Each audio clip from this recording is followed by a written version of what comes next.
talk to you about her aspirations and her challenge to become the next senator of the state of Florida. Okay?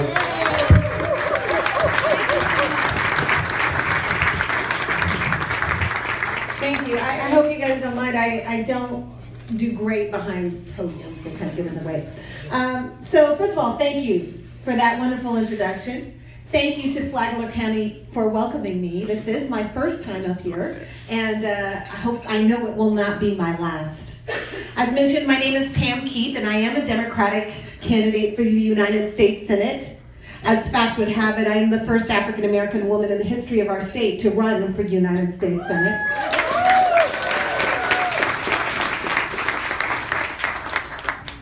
But a lot of people ask me when they see me on the campaign trail, Pam, why are you running for Senate? Why go so big? Why not start locally? Why not build up a political career and then run for Senate? And that's actually a very fair question, because that is the traditional way that people typically do it. They run locally, and then they run at a little bit higher level, then they get into Congress, and then they go to the Senate. That is the typical way. But you see, we're in an atypical year. And I don't know if you've noticed this. Like, if you look at the Republican side, and you see that what somebody referred to as the clown car of 17 different candidates running for president, and you're scratching your head going, wait a minute, Trump and Carson are leading? And you go, what the Sam Hill is all of that about? And I'm going to tell you what it is about. It is about the fact that we have an electorate on both sides of the fence that are very hungry for something different. They're very, very hungry for something different. Now, I am not a political expert. I'm just a voter, and I'm a Democrat. I've been a lifelong Democrat. That's all I've ever been. And I'm the kind of Democrat that would do canvassing and do phone banking and, of course, wrote checks, because that's what the Democrats do. But I was hungry for something different. I was hungry for somebody who spoke to the issues in a way that I could just relate to, rather than hearing a lot of the explanations of what was going on in DC, or hearing a lot of repetition of the talking points upon which Democrats stand. I was hungry for someone who really kind of peeled back the layers and said, okay, this is what's really going on. And because I was not seeing that, I challenged myself to be that. It wasn't, did I want to do this or could I do this? The main question was, did I have the courage to do this? I guess you guys know the answer to that question now. But here's the thing. If we go out and about in our regular day, because the people in this room are the people who are true believers. We're the ones who are engaged, we read, we educate ourselves, we get involved. But every single one of us knows people who are not like that, right? Every one of us knows people who are marginally interested in politics or not interested in politics at all, and feel like politics is something separate from their life existence. And the question is, are we addressing the issues in a way that engages them? I'll give you an example. We talk a lot about Social Security, and the way it's talked about in our current politics is, do we raise Social Security taxes or do we cut Social Security benefits, right? That's what's the big fight. But let me tell you something. There are a lot of Americans who are going, I don't care what you do with Social Security because I'm never going to be able to retire one way or another. Right? There are a lot of Americans out there who were in debt because they were in college, they were in debt because they bought a house, they borrowed against that house to put their kids through school, are still in debt because their parents need care, and at no point in time, have they been able to save enough to even contemplate retirement. And they are wondering what party out there has an answer for them. What party out there is actually addressing the issue in a way that relates to them? And when we get caught in the vortex of Democrat landing punches on Republicans and Republicans landing punches on Democrats, it's lost that they are scared and they're not hearing people address their fear. I'll give you another example. I, as everybody knows who goes to my website, I'm a strong supporter of Planned Parenthood. I believe in women's choice. I really do. No, really. And a lot of women that I talk to understand that their right to have an abortion is being put in jeopardy, not because of a fight over funding Planned Parenthood, but because of the regulations that is making the provision of an abortion almost impossible. And in states like Texas, there's like one clinic left. And there are a lot of women wondering, like, okay, we can fight about funding Planned Parenthood, but in the meantime, you know, most of the women in the country are now having to deal with all kinds of regulations that encumber their rights. And they're trying to figure out, like, okay, is there anybody going to talk about that? Is there any legislation to roll that back? Is there anything that we can do? Do we have leaders that are going to talk about it at that issue, at that level?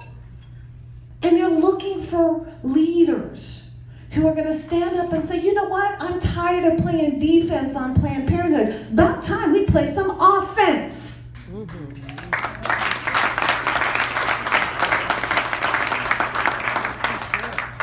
So we can make legislation too. This is a Republican trick. I don't know if you guys know this, but there's a trick. What they do is they put a poison pill or a rider on every piece of legislation that goes up the chain, and then it makes our staffers, Democratic staffers and Democratic supporters and all them spun up and worried. We waste resources. We do all of this horse trading to get those provisions out. It keeps us busy on our back heel. But we don't do that to them. My question is, why not? Why not? I mean, they have a pet issue. I have a pet issue. And I don't see any reason why I can't make my pet issue something they have to deal with every day. Because maybe when they get sick of it, they will realize that their tactics shouldn't work either. I'll give you one last example. There are a lot of veterans in this room, I'm sure.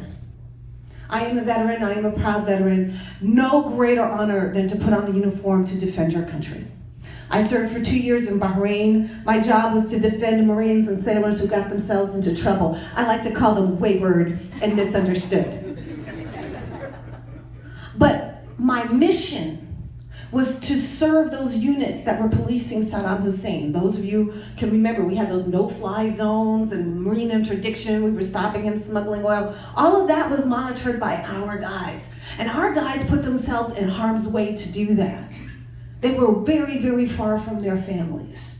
They endured ungodly heat. They endured a tremendous amount of fear. The operational tempo was really, really high. They were flying sorties off of those carriers literally round the clock.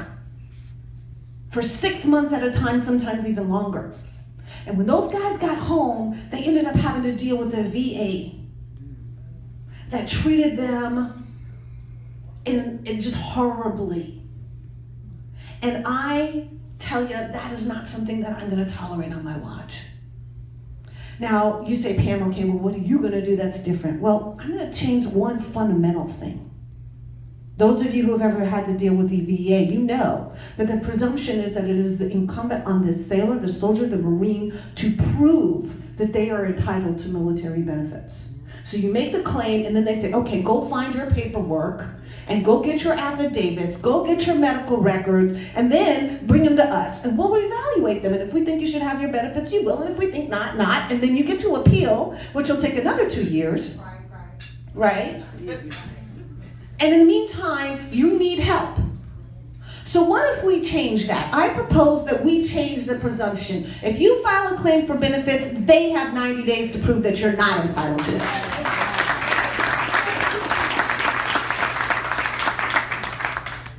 Because the records are in their custody to begin with. And the problem we have is that our VA culture, or bureaucratic culture, has rewarded expediency. So they get rid of the easy claims first, and they let the complicated claims languish. And a lot of these complicated claims are for our veterans from our Vietnam area, even some going back to Korea, and some of those first Gulf ones, and some of the things that they're dealing with are diseases that manifest years after the fact, right?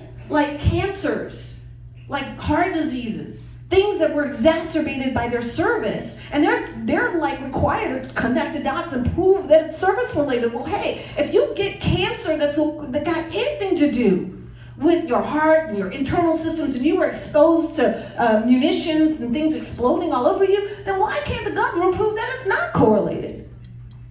Because the problem is, if we treat our veterans like they're just something to do, like it's great when they're in the service, but when they're out of the service, they're nothing but a burden on society, you know, we are doing such a tremendous disservice to them.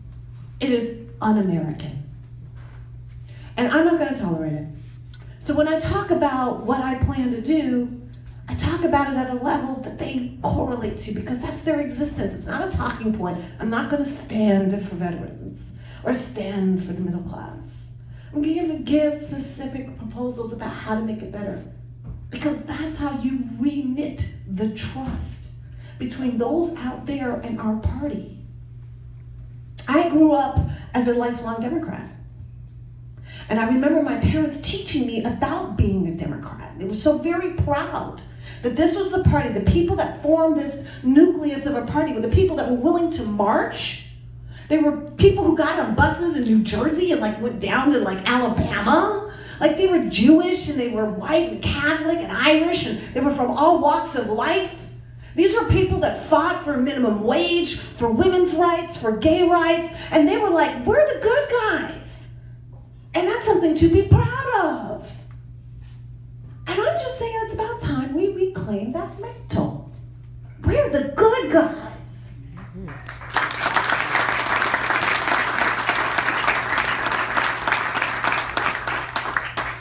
Now, I'm not suggesting that anybody else who's running is not a good guy, but what I'm suggesting is we have to re-own what made us powerful, and what we have become is completely beholden to the notion that all power comes from money, and therefore we must chase money above all things.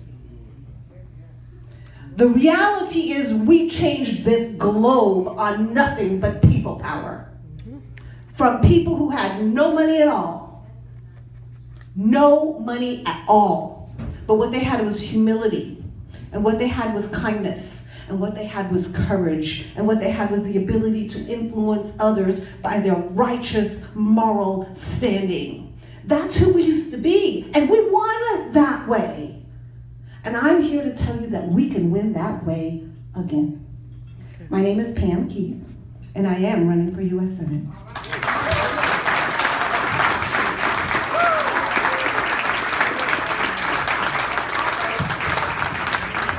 That's a very, very, very good message. Now listen, we still have a lot of